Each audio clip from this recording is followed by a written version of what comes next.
Now, the very first thing I want to put out there is who pays tariffs. Trump has been saying for years now that it is foreign countries who pay for tariffs. That is not true at all.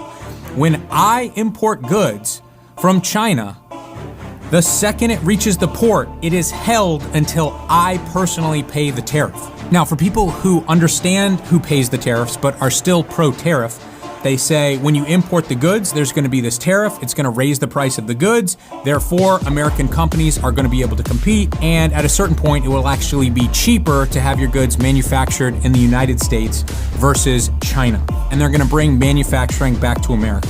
If I could have it made in the United States, I would be happy to pay a premium to actually go and see it and touch it and make sure that it's right before I order tens of thousands of units. Now, you might be saying, aha, Ali, if we add a high enough tariff, then the prices would be the same, and then you would choose US manufacturing. The issue is the prices aren't even close to the same. I'll give you some very specific examples here. For my big bottle of hot sauce, I had a prototype made in China, and then I went to a factory in the United States that specializes in this sort of thing. And I said, how much would it cost to make this exact box?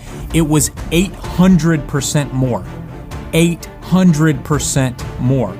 Another part of this that I have tried so hard to get manufactured in the United States is the label. But the prices that I was being quoted by printers in the US are outrageous. They wanted $7,000 to build the plates, and then they wanted $2 per label. In China, there's no setup fee at all.